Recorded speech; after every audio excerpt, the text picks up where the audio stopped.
everybody, welcome to my channel. My name is Sharon and this is a channel that is dedicated to all things related to narcissism. I make videos every Monday, Wednesday, and Friday on all types of topics related to narcissism, so if you haven't already, please take a moment to subscribe to the channel so you don't miss any videos. If you wouldn't mind, I'd really appreciate it if you gave the video a thumbs up. It's a free way you can help me out. And of course, make sure to leave a comment because I want to know what you have to say. In today's video, I'm going to be talking about why somebody else's narcissism is dangerous to you, why it's dangerous to your children. Before I get into that though, because today's Friday, today's the day I give you the real-time progress report on where I am in the status of my divorce. I'm weeks away from filing for divorce. At the moment, I'm trying to placate my narcissistic husband because he left me in an abysmal situation. I was a stay-at-home mom for almost 20 years. I do work now. I have a side business. But he left me financially devastated. He left my kids and I basically destitute. And it took me a long time, over a year, to get myself in a position where I can file for divorce and feed my kids simultaneously. So I'm weeks away from this, but I'm trying to placate him in the meantime.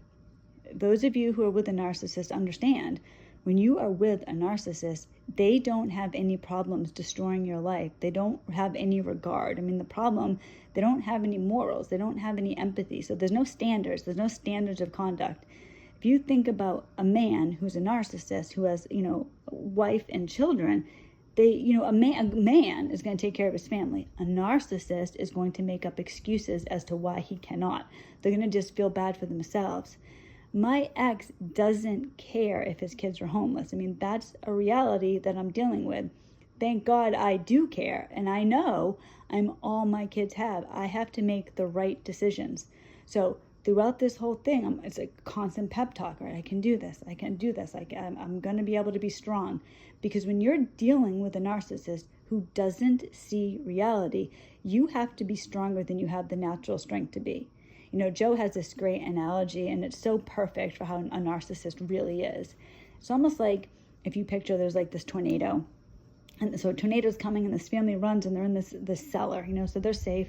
Then after the tornado, they come up out of the cellar, and they're standing there. So there's the wife, the husband, the kids. The wife and kids are looking at the total destruction all around them. So there's roofs ripped off houses, there's overturned cars, there's like dead animals in the road. Everything's a disaster. They're standing there in absolute shock. And here's the narcissist, here's the father looking at the exact same scene. And instead of seeing that, all he sees is, oh, it looks like the wind stopped blowing. I mean, that, and you can't understand, you can't relate to somebody like that. That's what's going on when you are with a narcissist. So in my situation, I don't see my ex hardly ever, but I actually saw him recently. So my real-time progress report this week is going to be when I saw my ex last weekend. So I got a text from him, and it said, I need to talk to you. And then he quickly followed it up with another text that said, it's not bad. So that left me very uncomfortable because it's very difficult. If you are a person who is with a narcissist, who is in a narcissistic collapse, so they're spiraling out of control, and on top of that, you are the main source of supply, your moods, the way you react to the narcissist, determines how the narcissist acts. And if you're in a situation like I am, where, my ex has been violent, he has beaten me up before, he doesn't have a problem being that way. He's financially abused me. This is why it's taken me so long to file for divorce. He put himself in $100,000 of credit card debt. And I say himself because thanks to God. I mean, I've literally been on my knees thanking God for this. When we got married, we never merged our finances. If we had, I would have no credit today, none. As it was, last year I had to buy a new car. It was a really bad time to buy a new car. In fact, I had to lease it because I couldn't afford to buy the car. But I had to do this because I had a car. My son is 15. The car that I had, I took him home from the hospital in. I had this car, had 150,000 miles on it. It was breaking down. I had already put almost $2,000 into it on a credit card. I had no choice because I literally had nothing. So I had to get a car. I could not keep funneling money into repairing a car that was breaking down the side of the road every other day. If I was tied in with my ex's credit, I don't know what I would have done. I mean, I wouldn't have had a car to take my kids places, to provide for my family. This is what happens. I mean, narcissists will destroy you, and that's what I'm going to talk about in the video. But before I get into that, I'm just going to talk about, my progress report here when I saw my ex. So he sends me this text. He wants to see me.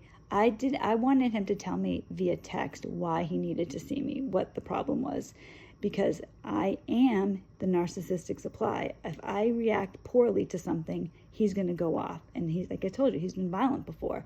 I basically have to have superhuman strength to deal with this man. So finally I got him to tell me that he was having a job interview and he needed his suit from the house.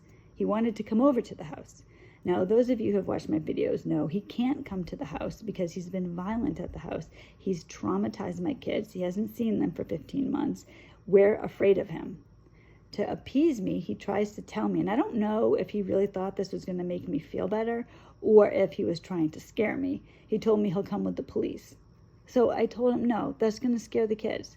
I've had to call the police several times to come over to my house to get him off the property. So the last thing that my kids need is to see him show up with the police. They already have PTSD. He doesn't get it. So I had to go back and forth. And of course, I have to remain calm the whole time. I can't have any reaction. I can't assert reality or he's going to lose it. I mean, this is why when you are with a narcissist, your life is hell. The only saving grace is that you can escape it. You can get out. The narcissist truly is going to be trapped in their own hell forever. So finally, with a lot of back and forth, I talked him. And when I say a lot of back and forth, I'm summarizing this right now. This is a conversation with him where he was yelling, screaming, and swearing at me, then crying hysterically. So he was going back and forth through the range of emotions he went through during our 15-minute phone conversation was unbelievable. So I, the whole time, had to maintain, I know, I understand what you're saying, but, the kids are going to be upset if the police come over to the house. So why don't you let me meet you? Well, I'll meet you wherever you want. I mean, this is how I have to talk. It's superhuman. There's no way I can do this without God. It's constant pep talks. Sharon, you can do it. All right, you can do this. Come on, you just got to get through this one phone conversation. It's utter hell. Thank God I'm weeks away. And of course, I have to make another video coming up soon because now that I'm weeks away from filing divorce, I was all gung-ho about this before. I was ready to go. I'm actually afraid now. I'm afraid of what his reaction is going to be. So I'll probably talk about that in a video next week. But for today, so I had to meet with him. So I meet him. So I meet him over the weekend and I bring his suit to this park. So I felt safe. There were people around. And here he is proceeding to act completely delusional around me. And it was very difficult. It was very difficult to be with this person when the truth is I want to rip his face off. The truth is I'd like to see him drop dead right in front of me. But instead I have to pretend that I think he might actually get this job because I cannot afford to upset him. I just can't. He's going to go crazy and he's going to cause me agonies. It's going to delay the divorce if he goes crazy. If he starts showing up at the house, it's going to traumatize my kids. I have to appease him. And I know a lot of you can understand this. It is a terrible situation. This is part of why when you're with a narcissist, they're dangerous. You cannot be yourself. You cannot have normal emotions. Your whole life is around keeping the narcissist placated. And it happens even if you're separated. The only solution to this is divorce. Trying to get back with somebody, hoping they're going to change. It doesn't happen. Here I am 20 years later, and I'm telling you, I gave this person hundreds of chances. You can say that was stupid on my part because you're right, it was. I thought I was being a good wife. I thought, I didn't know what narcissism was. But the benefit to us now, once we know, we have to get out. It's the only thing. And I get it. It might take you a while to get out, but that's the only solution you have if you want to have any sort of life. And I didn't work. I was a stay-at-home mom. It took me longer to get out of this relationship because I didn't have anything to fall back on, but I'm doing it now. It took me a while, but I'm doing it now. For all of us, don't say you can't do it. You can. It just might take time. It can't always happen immediately, unfortunately. So here I am, I'm meeting with him, and he's telling me that he's going to get this great job. I mean, he's just completely delusional. He's going to get this great job, and it's going to benefit me and the kids. I'm looking at him in disgust, literal loathing. And I'm thinking to myself, how can you be so stupid? There is not a chance in hell that you're going to be able to get this job. First off, he has $100,000 in credit card debt. All right, $100,000. If you work in the finance industry, they run a credit check on you. You're handling other people's money. How the heck are they going to trust you to handle someone else's money when you can't take care of your own money? When you can't take care of your own family, you're going to take care of somebody else's money? I mean, it's ridiculous. I don't know why he's delusional. Then on top of this, not just that, since we've split up, he has gone downhill to such a degree. Now, he's always been overweight. He is obese now. He's huge. He's enormous. And the thing is, that does matter. I mean, just realistically, not only does he have this terrible credit, he has all this debt.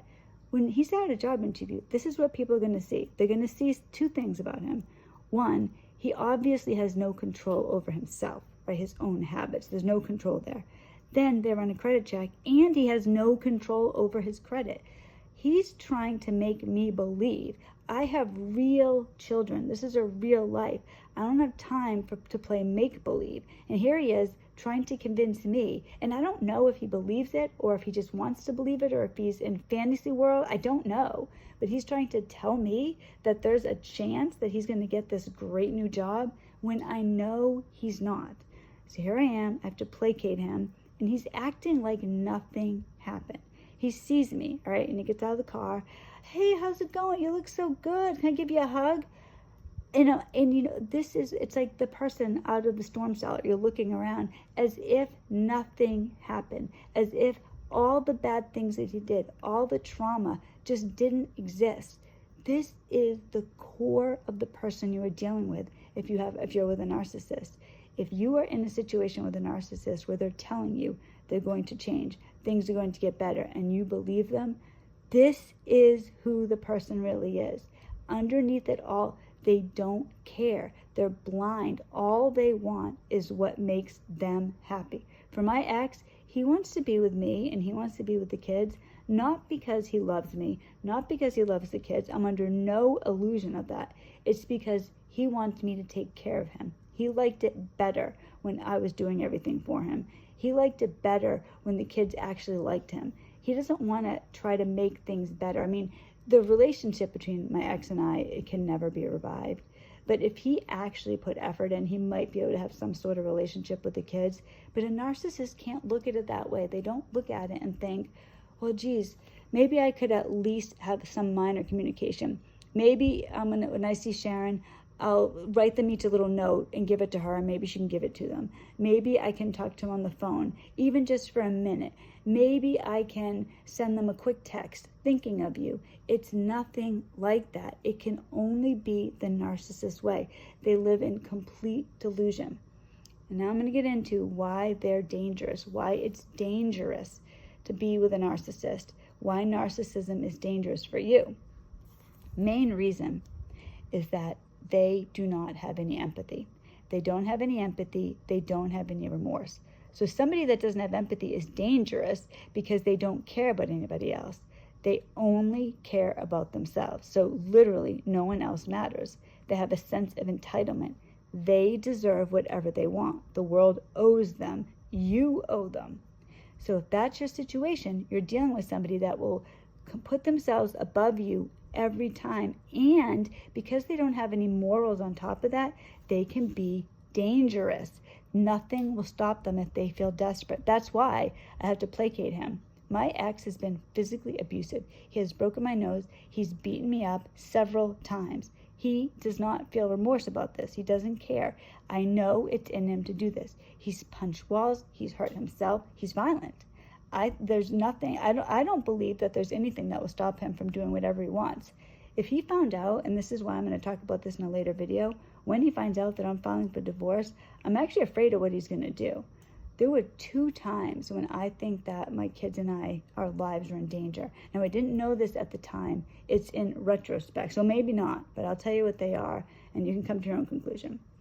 So 2 years ago, my ex was carted off to a mental hospital. This happened because he didn't come home one night. Instead, he was up the street. So the way my house is positioned, it's almost like kind of sideways on the street, so I can't see directly in front of my house. So he was up the street a little bit, but I couldn't see it from my room. I couldn't see that. I didn't know he was there.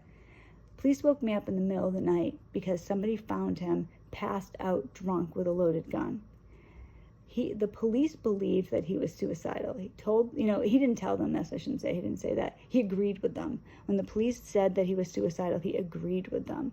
But the reality is that what I saw was that he had several clips. So he had 30 to 40, I can't remember, it was 3 or 4 clips now, but he had between 30 and 40 bullets.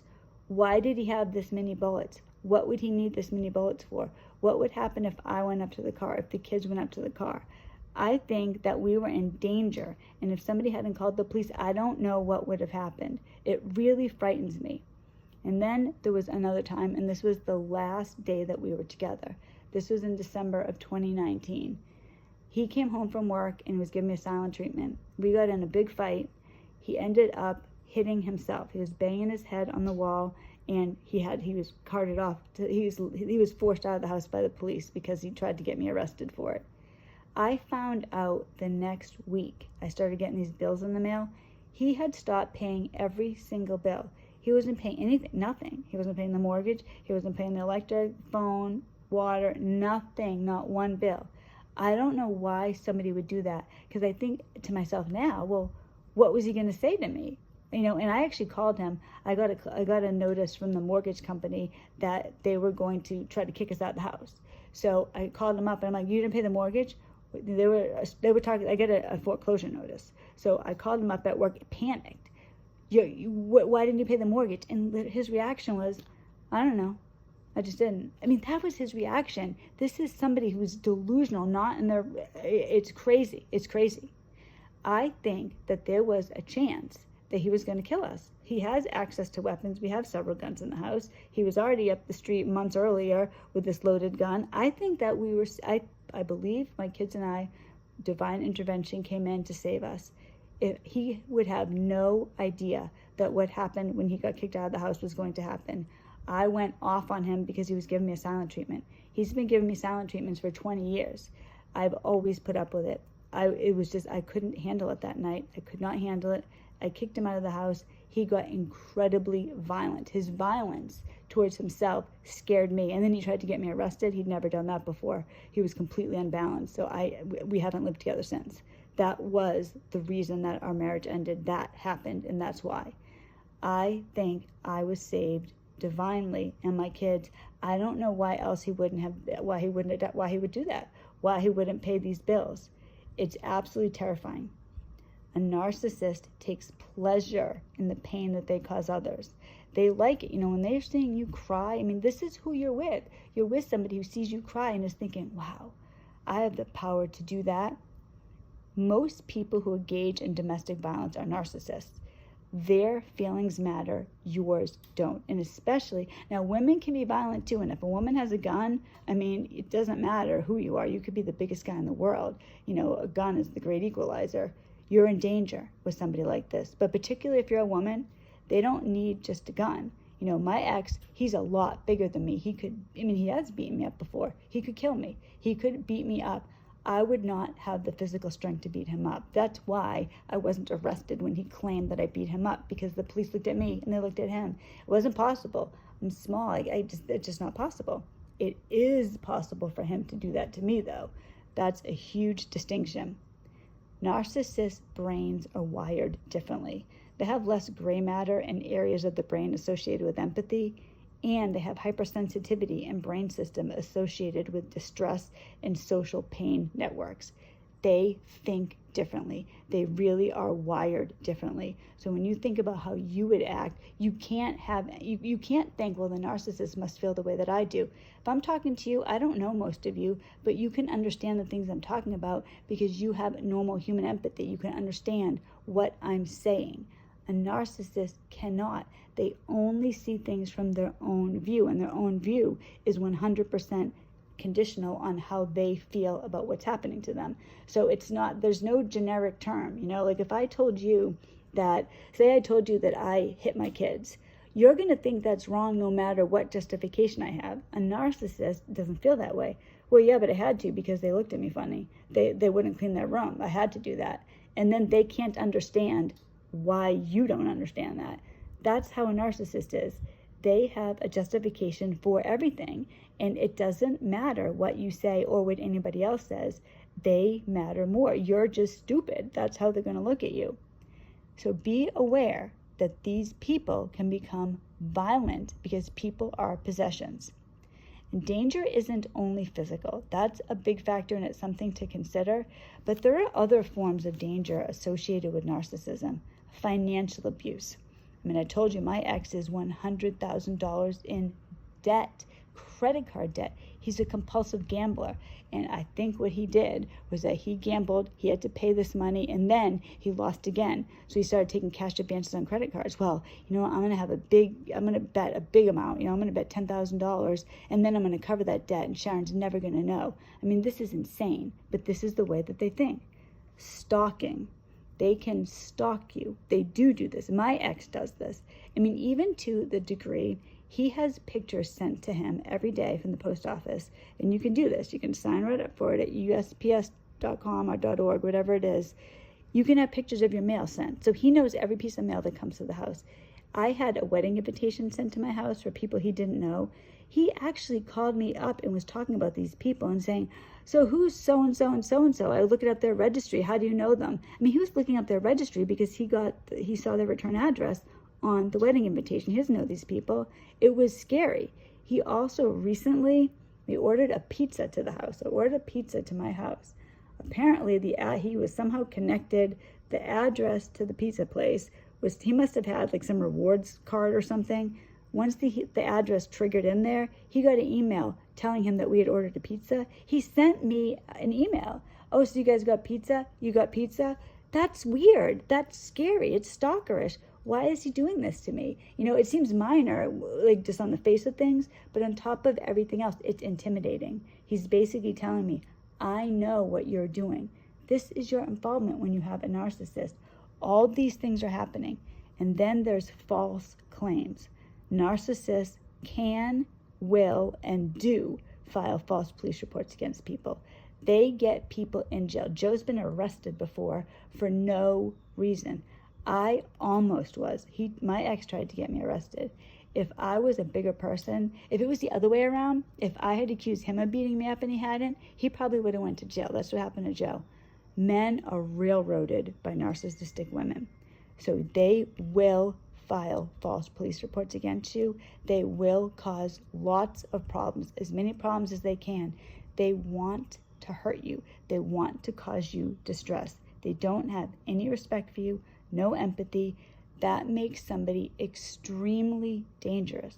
So if you are involved with a narcissist, the only thing you can do is get out of the relationship, thinking to yourself, they're going to change. I'm going to help them change. I'm going to love them well. Everything's going to be all right. I'm a stay-at-home mom. I'm never going to be able to leave the relationship. I'm stuck here forever. It's not true. If you want something bad enough, you'll find a way. And I'm not saying it's easy. It took me 1.5 years. Like, I get that. I really do. But the reality is that if you want to get out of that relationship, you will find a way. Go back to school, figure it out, start a business, something. Accept that you're not going to live the same standard that you did before.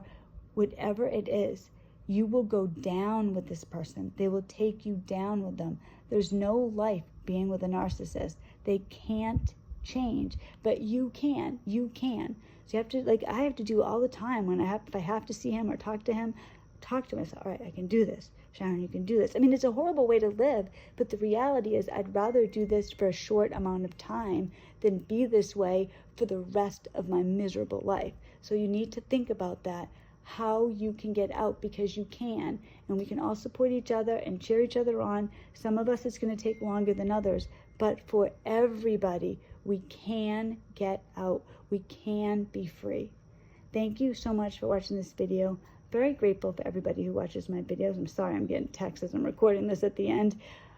I'm going to be back on Monday, hopefully with a video with Joe. I'm actually going to see Joe this weekend, so I'm pretty excited about that. So we're going to try to make a video in person. We've usually been doing this over Zoom. So hopefully we'll have that video with Joe on Monday. If all things go well, I hope everybody has a wonderful weekend. God bless, and I'll see you all next week.